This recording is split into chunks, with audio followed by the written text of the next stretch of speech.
Ассаляму алейкум, хайрлах шамлар. Добрый вечер. В эфире телеканала АТР. Вы смотрите марафон «Сейф АТР. Голос Крыма». Мая будет в эфире. В студии для вас работаю я, Гульсум Халилова. В рамках нашего марафона мы обсуждаем основные события, новости сегодняшнего дня. И этот эфир я хочу начать со следующего информационного сообщения. В Генеральной Ассамблее ООН 23 февраля прошли дебаты по ситуации на временно оккупированных территориях Украины, в том числе на оккупированном России Крымском полуострове.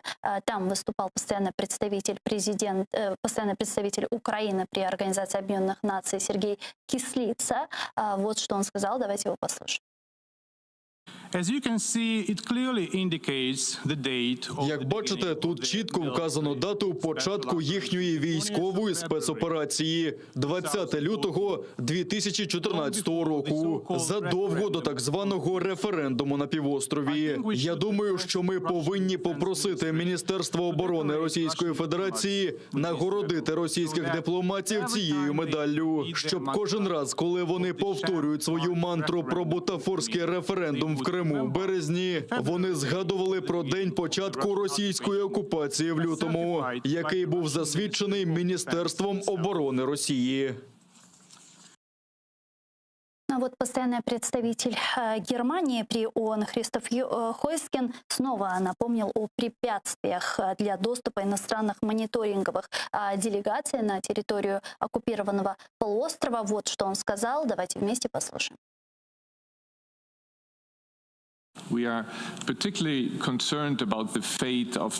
Ми особливо стурбовані долею кримських татар. Колись це була більшість в Криму, тепер вони стали меншиною. Вони перебувають під прицільним ударом, загратовуються в тюрмах, страждають від маргіналізації, асиміляції, втрачають свою самобутність. Росія стверджує, що все дуже красиво в Криму. Але я хочу запитати російського представника, чому Росія не допускає незалежні місії, незалежних спостерігачів для встановлення фактів по ситуації з правами людини в Криму.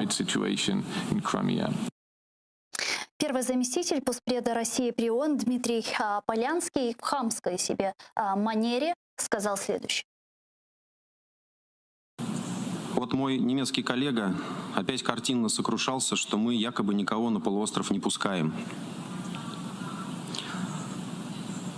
Спросите у ваших соотечественников, в том числе из Бундестага, которые регулярно в Крыму бывают. Лично вас, кстати, и мы, и крымчане в Крым приглашали. Может быть, вы просто поиздержались и намекаете, чтобы мы вам билет купили? Так скажите прямо, зачем темнить? Народний депутат України 8-го созыва Игорь Лапин с нами сейчас на прямой связи. Пане Игорю, витаем вас. Добрый вечер.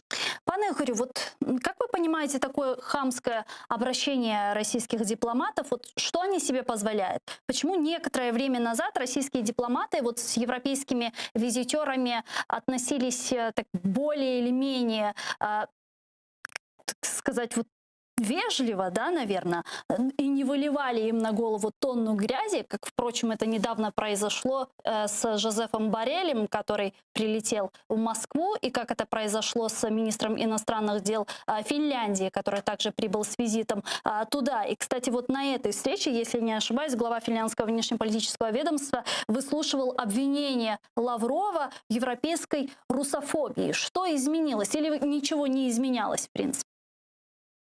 Ну, в принципі, на сьогоднішній день я не вважаю, що щось змінилося. І, в принципі, дуже багато тез, які сьогодні західні партнери почули в свою адресу, фактично були цими ж самими західними партнерами нашими підтримані. Я вам нагадаю, після окупації Криму, після його анексії, російської делегації не було в парламентській асамблеї Ради Європи. Да. Але нещодавно її туди повернули. Ціна цього питання – $30 мільйонів в рік.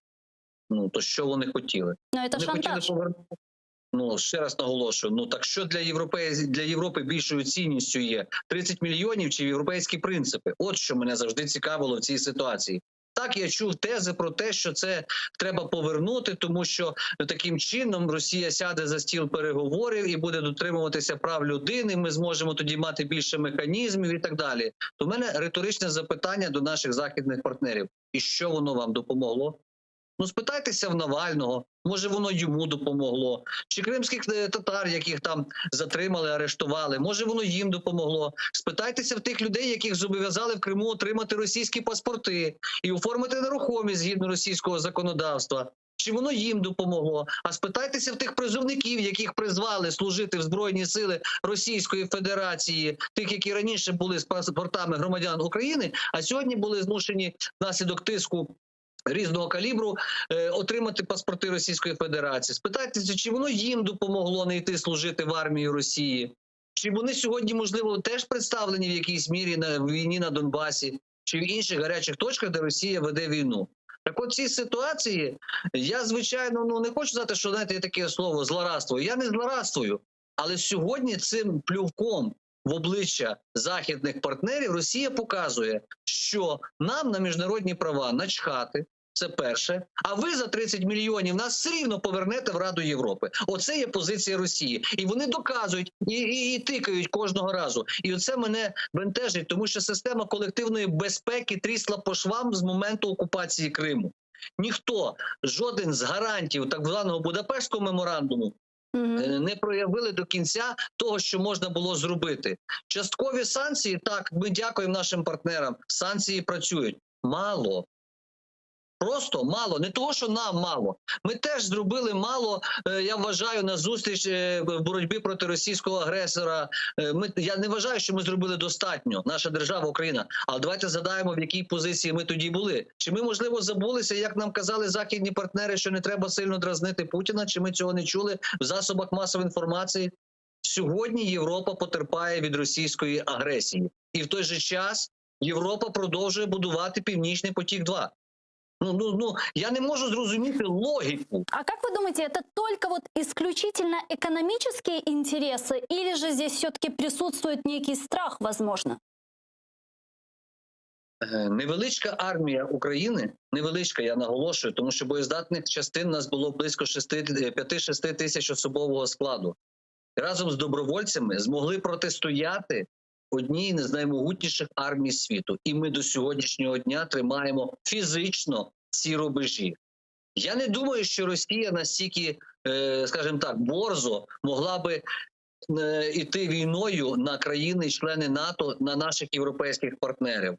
Там же ж Росії теж розуміє, що їхнього озброєння, їхнього того запалу не хватить на велике протистояння з великими економіками світу. І ми це розуміємо. І Росія це розуміє. Тому не треба тут боятися. Ми ж воюємо і нічого, і витримуємо.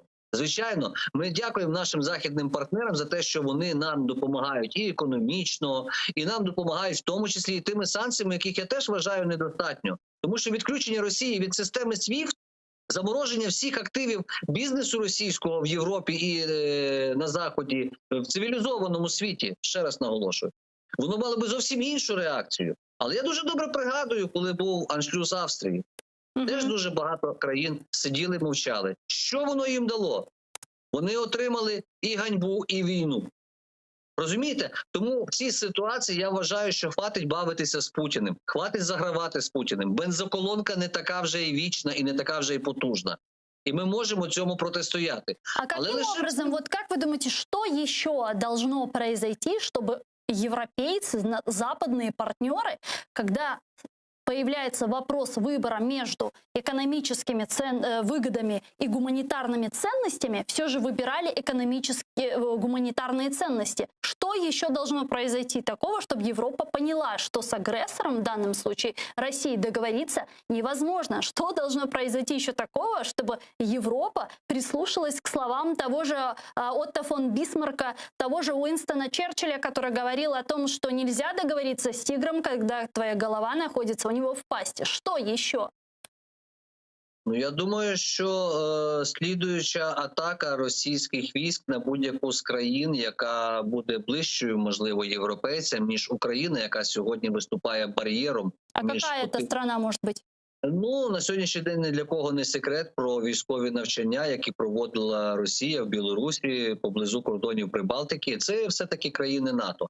Я не знаю, яким чином будуть розвиватися події, але російський, так би мовити, оцей паханат, тобто російська оця тюрма народів, керується отим смотрящим, отим Путіним, розумієте? І системою ФСБ. Там не сам Путін, звичайно, ми розуміємо, це просто налагоджена система.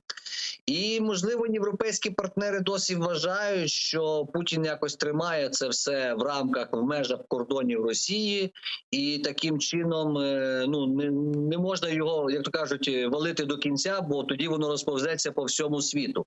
Ну і давайте не забуватися, що це все-таки ядерний чемоданчик. І розвал Російської Федерації зробить неконтрольованим присутність того ядерного того чемодана з тими кнопками. Можливо, це теж стримує наших західних партнерів в більш агресивній поведінці до Російської Федерації. Друга теза – це те, що я розумію, що бізнес, він тисне на свої уряди, а вони є більше, каже, сталими демократіями, ніж Росія. І через оцей демократичний тиск, через вибори, через можливі перевибори, втрату тої чи іншої силою в Європі влади, можливо, це теж спрацьовує не на користь Україні, а спрацьовує на загравання бізнесу з російським бізнесом. Але ще раз наголошую, за 7 років ми вже зрозуміли, що Росії на будь-які правові механізми світові начхати. Вона не буде нічого виконувати.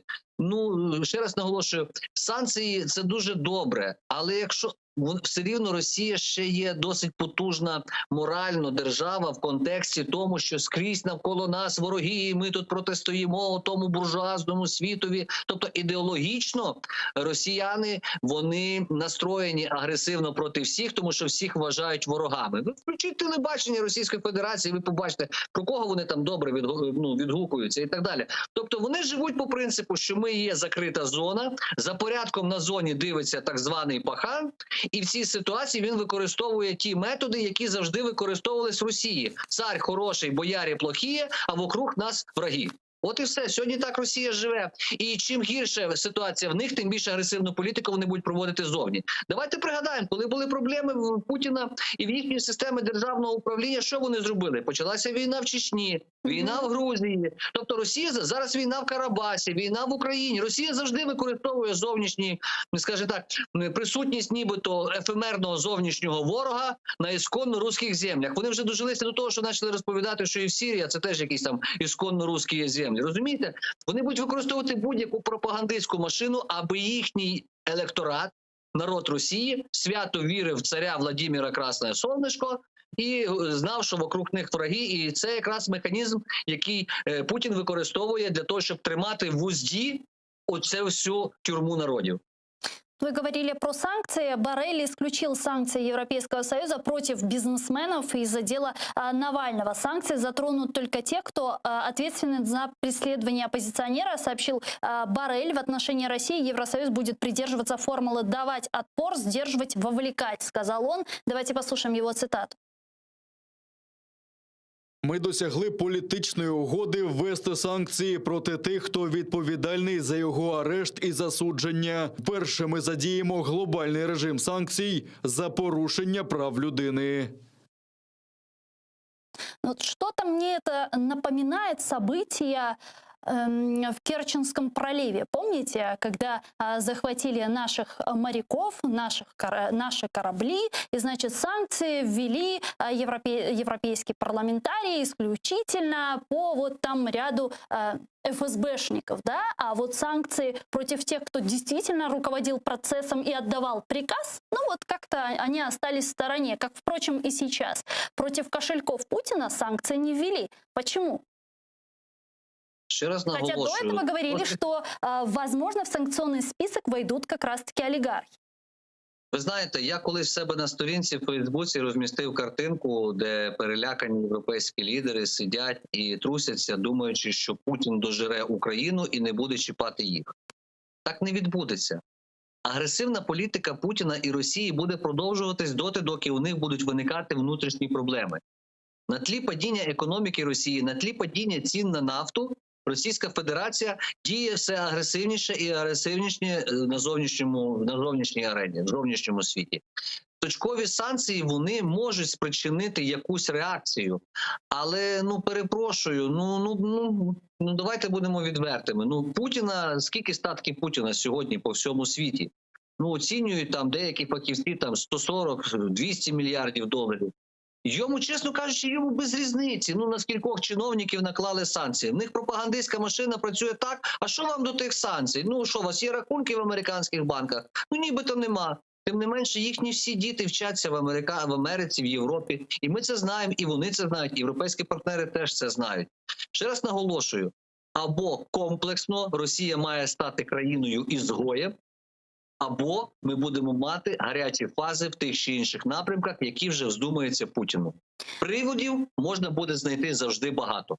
А вот с приходом Джозефа Байдена в администрацию президента США, как вы думаете, вот капитализация наших чаяний и надежд в этих вопросах, она возросла? Вы ожидаете каких-то более радикальных действий со стороны США в отношении России? В будь-якому випадку Сполучені Штати Америки знаходяться на іншому континенті. Це є одна з найсильніших країн світу.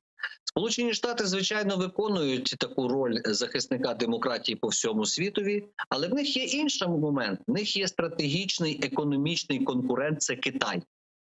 І тут ці ситуації, вони теж будуть вираховувати свої економічні інтереси, своєї країни. Пане Ігорю.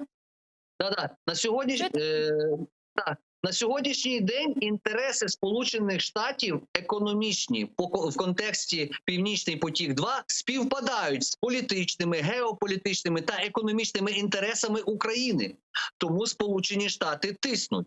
І перспектива в цій ситуації є. Але ж ви ж розумієте, Сполучені Штати тиснуть проти Росії, а Німеччина бере участь далі і добудовує Північний потік-2. Тому що в них є теж своя економічна, і політична, і геополітична гра. В ті країни, чиї інтереси в економічному і геополітичному сенсі будуть співпадати з нами, вони будуть з нами грати як союзники. Але ще раз наголошую, це коли співпадіння є. Сьогодні ж я зараз говорю не про співпадіння інтересів, я говорю сьогодні про систему геополітичну, колективної безпеки на планеті Земля. І тут же економіка має відійти все-таки на другий ряд для тих людей, які розуміють, що якщо буде війна, то не буде і бізнесу. Якщо буде велика війна, не буде бізнесу. І в цій ситуації потрібно тиснути Росію, щоб вона відмовилась від своїх амбіцій щодо впливу на світовий порядок через його фізичний перерозподіл. Так як вони сьогодні намагаються в сферу своєї впливу загнати Україну, так як вони бавляться в Сирії, так як вони робили це на Кавказі, там в Карабахі і так далі. В контексті будь-якого вирішення конфліктів, де бере участь Росія, в сенсі, щоб це вирішити шляхом політико-дипломатичним, не працює ніде, від слова взагалі. Придністров'я, політико-дипломатичним шляхом. Що вийшло? 30 років Молдова має вплив на Придністров'я.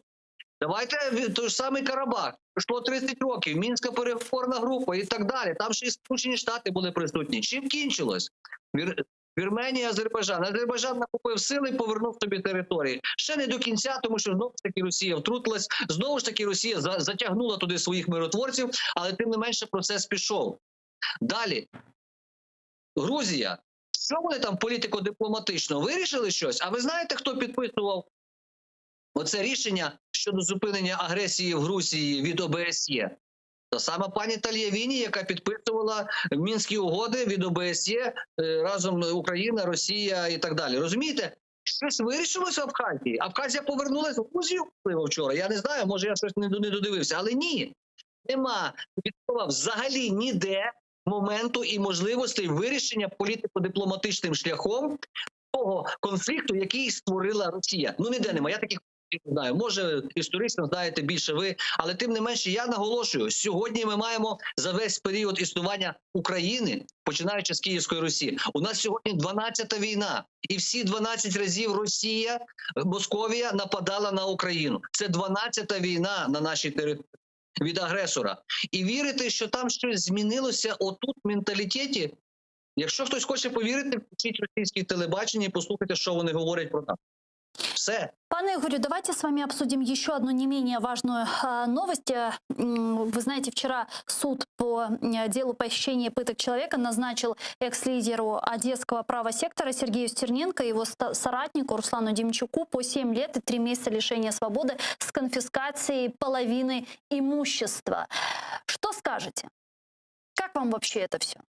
Я би на сьогоднішній день не ідеалізував би постать Сергія Стерненка, тому що у нас є Стерненко, у нас є постмайданівська справа по Тетяні Чорновол, у нас є політично мотивовані кримінальні провадження по справі Шеремета, в нас люди під вартою сидять. На сьогоднішній день революція не закінчена, система не зломана. Просто сьогодні контрреволюція частково перемогла на певний період в якомусь одному з боїв. Так вони виграли цей бій. І сьогодні контрреволюція далі продовжує нас доганяти. До речі, я вам скажу, вчора ДБР по заяві якогось беркутівця за події 20 лютого 2014 року зробили обшуки сотника 5-ї сотні самооборони Майдану за події 20 лютого 2014 рік. От завтра буде у Львові суд з цього приводу по цій справі. Що тут ще не зрозуміло? Ви хочете мене спитатися, яке рішення може винести портновський суддя? Я вам скажу. Таке рішення, що завтра буде черговий мітинг. Я, до речі, вчора мав нагоду почитати темники, які роздали «Слугам народу» по справі Стерненка. Угу.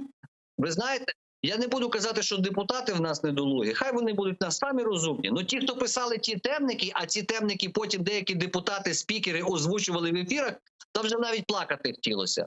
Вони убогі навіть не розуміють, що Портнов сьогодні кінцевий бенефіціар разом з ОПЗЖ оцього всього процесу. Вони цього не можуть осягнути і опанувати. І справа тут не в Стерненку, розумієте? Я не знаю матеріалів кримінального провадження, я юрист, я не можу коментувати як юрист, не бачачи справи. Але по тим заявам, які сьогодні є журналістами зроблені, по тій справі, і те, що говорять адвокати і так далі, ну якщо в матеріалах кримінального провадження застосовується експертиза, написана не на державній мові, то в принципі з процесуальної точки зору таку експертизу визнавати доказом по справі не можна. Я це чув, я не бачив, розголошу. Тобто в цій ситуації суд, до речі, суддя, ну особу судді не будемо сьогодні обговорювати, це людина з Леніном, Сталіном в душе, привезена з Донецька. І який ви хотіли вирок в Трухановській Одесі по правоцеку? Який ви очікували вирок? Якийсь інший? Чи можливо хтось... Давайте подключим к нашей беседе сейчас народного депутата Украины фракция «Голос» Ярослава Юрчишина, так как парламентская фракция «Голос» инициирует сейчас сбор подписей за отставку генерального прокурора Ирины Венедиктовой в связи с приговором Сергею Стерненко. Ярослав Юрчишин с нами сейчас на прямой связи. Пане Ярослав, вітаємо вас. Доброго вечора. Ну, я хочу трошки виправити. Насправді підставою для збору підписів під відставкою Венедіктової є не лише справа Сергія. Справа Сергія, це можна сказати так, вишенька на торті. А насправді це справа і Антона Антоненка, ріфмайстра, і політичних переслідувань, і вставляння палки в колеса в справі Татарова, який, до речі, свого часу вимагав для Сергія Стерненка пожиттєвого ув'язнення, ну, будучи в обоймі адвокатів Портнова, які займалися однією з справ Сергія. Тому ну, генеральна прокурорка, чи як вона себе називає, око Государєве, а оскільки государів в Україні немає, то так виглядає, що просто проросійське око давно вже заслуговує не лише на відставку, а напевно і на більш жорстку оцінку. Ну, але почнемо з відставки. Дуже сподіваюся, що всі проукраїнські сили в парламенті підтримують цю постанову про відставку і будемо її просувати. А среди кого собираются сейчас подписи и сколько подписей уже удалось собрать? Цей тиждень не пленарний, активний збір підписів буде починатися з вівторка наступного тижня, коли ми будемо працювати в пленарному режимі. Ну, дуже розраховуємо на «Голос», на «Європейську солідарність», на «Батьківщину», на частину «Слуг народу», які, в принципі, вже сьогодні вийшли достатньо поміркованою, адекватною заявою, цілком розуміючи політичність цього процесу. Ну, фактично не використавши темники, про які колега, я так розумію, Ігор згадував, чітко перерахувавши і про бюсти Сталіна і Леніна на обійсті судді, і про його дуже багато, там, як так сказав, дискусійних рішень. Тому, в принципі, я дуже сподіваюся, що вдасться, але тут кожен народний депутат має для себе приймати рішення самостійно. Чи готові люди миритися з тим, що Генеральний прокурор, головний представник інтересу народу України в суді, української держави в суді, в принципі, просто виконує політичні вказівки Банкової. И на что вы рассчитываете, пане Ярославе? Вы все-таки рассчитываете на то, что Венедиктову отправят в отставку? Рано чи пізно це відбудеться. Краще, звісно, рано, тоді буде більше шансів отримати хоча б якусь адекватну прокуратуру. Дякую дуже, пану Ярославу. Ярослав Юрчишин, народний депутат України, фракція «Голос», був з нами на прямому зв'язку. Пане Игорю, как сообщили вчера организации протестных акций возле офиса президента, на 27 февраля уже запланированы другие акции. И в случае, если не будут выполнены требования, которые они выдвинули, эта акция уже перерастет в долгосрочную. К чему она может привести, и все же послушает ли власть улицу?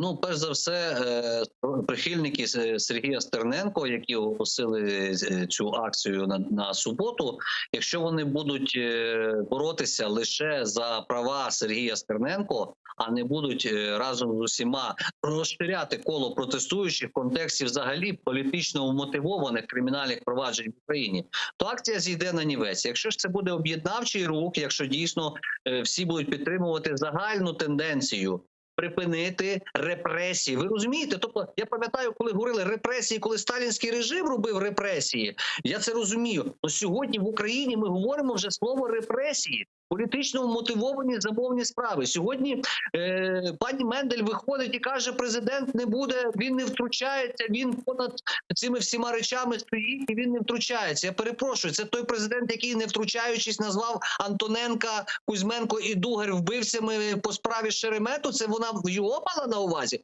Може, в нас президент вже змінився? Я навіть не знаю. Може, Мендель вже працює в іншого президента? Ну, це якийсь, знаєте, це театр абсурду, це цинізм найвищої степені. Тому що вони нам, вибачте, поливають в очі і кажуть, що це Божа роса. Ні, це не Божа роса. Тому як можуть скластися події в суботу, я не знаю. Але я хотів би сьогодні... Ви знаєте, що після вчорашніх подій було затримано 11 людей. Там зараз готуються порушувати кримінальні провадження. Я би хотів звернутися до юристів-адвокатів на суботу бути, як то кажуть, на тривожних чемоданах з вімкненими телефонами, тому що може бути більше кримінальних проваджень.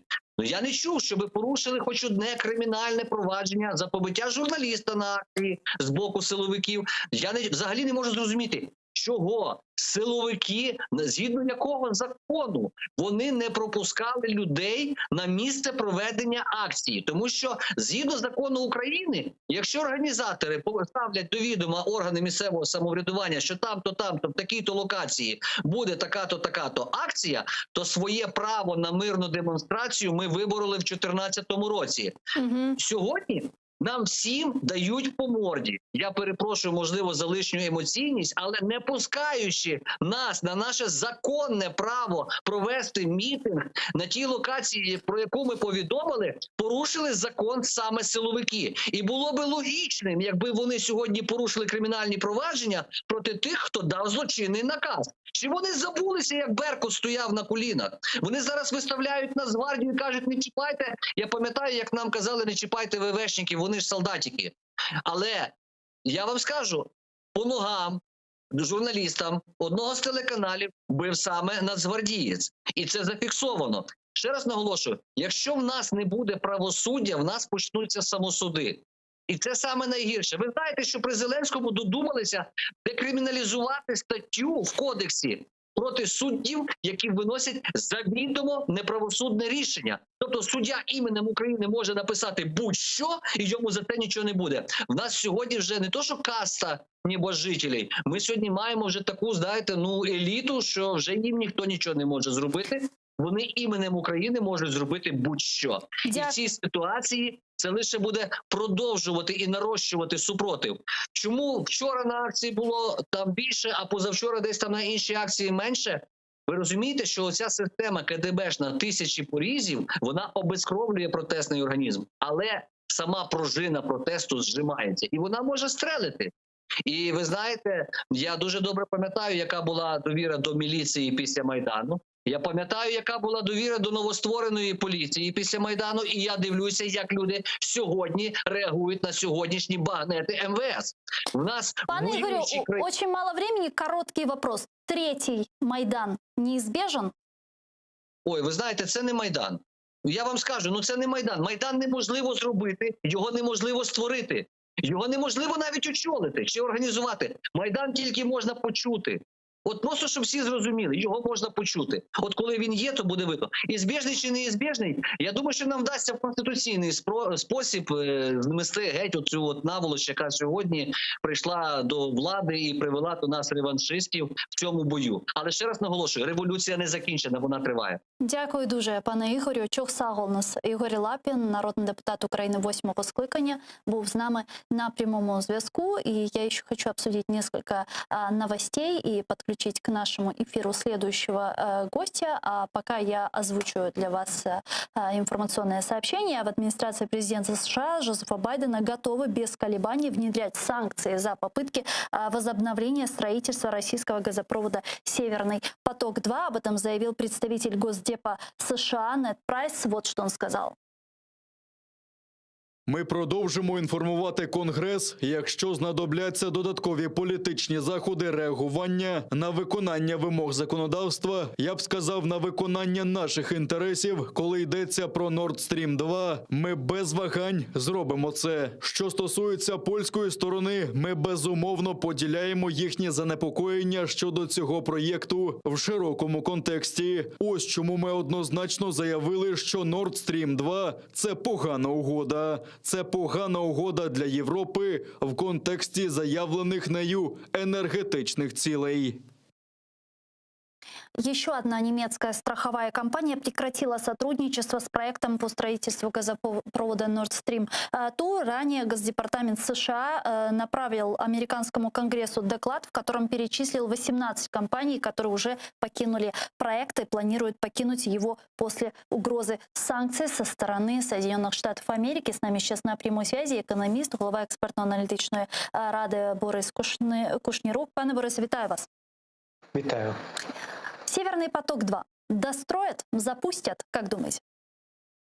Ну, ви знаєте, я би скоріше сказав, що ймовірно, що так. Інша справа, що коли його починали будувати, то завдання полягало саме в тому, щоб створити можливість, по-перше, позбавити Україну надходжень від газопостачання, по-друге, можливість шантажувати потім Європу.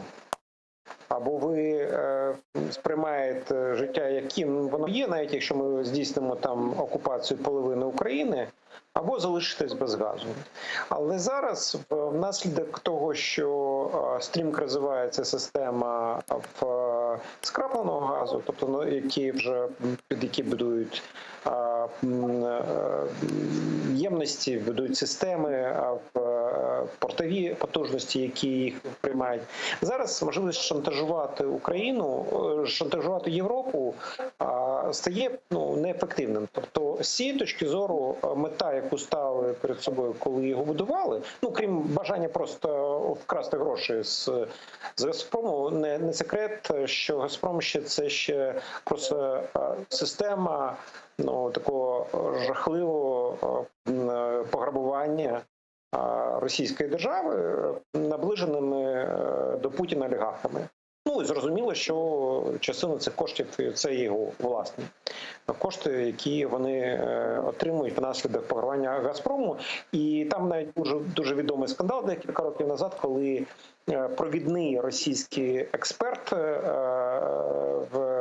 на фондових ринках, він написав аналіз, який був оприлюднений Сбербанком Росії, якщо точно І коли було оприлюднено, що фактично йдеться про пограбування Газпрому, тому що насправді ефективності потреби в газогонах немає, то після того цю людину просто звільнили з посади, зважаючи, що вона вважалася фактично провідним фахівцем в Росії. Тому два завдання стояло. Одне завдання – пограбування Газпрому, воно триває і зараз, і буде тривати до того часу, поки буде мати можливість. А такая возможность, такие ресурсы сегодня есть? Все же мы видим, как многие страховые компании сейчас, боясь санкций со стороны США, отказываются участвовать в дальнейшем строительстве Северного потока-2. Тут питання полягає в тому, що якщо брати саме аспект Північного потоку-2, то він стає розмінною монетою певних геополітичних домовленостей між новою адміністрацією Байдена і Німеччиною, яка зацікавлена бути одним з головних хабів постачання газу в Європу. Збільшення постачань, прямих постачань з Росії в Європу, саме в Німеччину, дозволяє Німеччині непогано заробляти на цьому. Тому Німеччина, незважаючи на очевидність, ну скажімо так, контроверсійність ситуації, пов'язана з його будівництвом, і протести, які висловлюють низка країн в Євросоюзу, все ж таки Німеччина робить все для того, щоб його добудувати. І виграти від цього власні інтереси власної країни виявляються значно важливіше, ніж інтереси навіть євроатлантичної солідарності і інтересів всього Євросоюзу. Ну, то есть Северный поток-2 для Германии это такая священная корова, правильно я понимаю? Ну, я би не сказав, що це священна корова, це скоріше це бізнес великих компаній, дуже великих компаній, які, як вибачте, в будь-якій країні доволі суттєво впливають на політичні сили. Ніхто не існує просто так, тому ті чи інші компанії фінансують потім виборчі кампанії і так далі, надають підтримку на виборах і на функціонування цих партій. А вот те санкции, которые уже есть, которые ввели США относительно компаний, которые могут быть причастны к строительству Северного потока-2, они не делают невозможным завершение строительства Nord Stream-2? Или же все-таки они могут его остановить? Ще раз скажу, вони можуть бути зупинені, але це питання вже зараз саме домовленості, які будуть існувати між адміністрацією Байдена і Німеччиною, співпрацю Байден зіштовхнувся з нова адміністрація США зіштовхнулася з потребою відновити співпрацю між США і Євросоюзом, де Німеччина займає провідну роль, зрозуміло, да? А в цьому випадку потрібно робити розміни. То есть вы думаете, в этом вопросе Байден и его администрация будут более гибкими по сравнению с Трампом? Да, абсолютно вірно. Тобто може бути стояти, те, що заявляли, що, мовляв, давайте ми добудуємо, але зобов'яжемо, щоб все рівно певна частина потоку газу йшло через Україну. Вибачте, при цьому, коли воно буде добудовано, то це вже буде нова історія, нова ситуація. Коли буде працююча система, то слід згадати, що коли було Росії потрібно припинити постачання газу з Туркменістану, тому що він був їм не потрібен, а ціни впали, то, вибачте, просто підірвали газогін і все, і зробили вигляд, бачите, не маємо можливість постачати. А хто підірвав? Невідомо хто, якісь там невідомі люди прийшли і підірвали. Тому зрозуміло, що коли буде газогін введений в дію, Північний потік-2, то виникне нова ситуація. Але я наголошую, що зараз між тим, що ми спостерігали, коли його почали будувати, ситуація, що вона все ж таки суттєво відрізняється. Відрізняється з точки зору того, що шантажувати Європу, а ми вам перекриємо газ, зараз просто вже неможливо. Ну а как же экономические выгоды Соединенных Штатов Америки в виде продажи в Европу своего сжиженного газа? Они откажутся от этой идеи? Це теж дуже непроста історія, тому що адміністрація Байдена, на відміну від адміністрації Трампа, доволі критично ставиться до цього нетрадиційного способу видобування газу і нафти, і там частина цих проєктів може навіть бути зупинена. Тому навіть з точки зору строків реалізації це буде не так швидко. В світі, інша справа, що в світі вистачає інших напрямків і механізмів, як вже регулювати потоки. Є потоки, які йдуть через Туреччину, а є можливість постачати цей заряджений газ в Європу і так далі. Тому на сьогоднішній момент, наголошую, з точки зору технології функціонування цієї галузі, яка раніше була повністю зав'язана на газогони, і повну залежність цих газогонів, вона зараз зникла. Тому що зараз в обов'язковому порядку там по всій Європі зроблені перемички, коли можна з одних газогонів перекинути газ на інші газогони і так далі. Таким чином, можливість шантажувати ті чи інші країни, на що і розраховувала Росія, тобто нинішня влада Росії, Російська імперія, як я зараз така можливість фактично вже зникає. Але бізнес-інтереси німецького бізнесу, на жаль, виявляються важливіші, ніж багато що. І тому я не виключаю, що поступки адміністрації Байдена заради відновлення співпраці Євросоюзу і США можуть бути зроблені і саме в частині Північного потоку-2. Дуже дякуємо вам, пане Борису. Чохсаголнес Борис Кушнірук, економіст, голова експертно-аналітичної ради, був з нами на прямому зв'язку. Ну, а я вынуждена с вами сейчас попрощаться, но смотрите дальше информационную программу «Заман», а далее эфир телеканала АТР продолжит программа «Прайм» с Айдером Муждабаевым, поэтому не переключайтесь. Сайло Достлар, АТР телеканалдан айрылмаңыз. Мен есе Бойлебір Ильян келді, оны айтмаға ветеші көрлеріні білдірмеге істейім.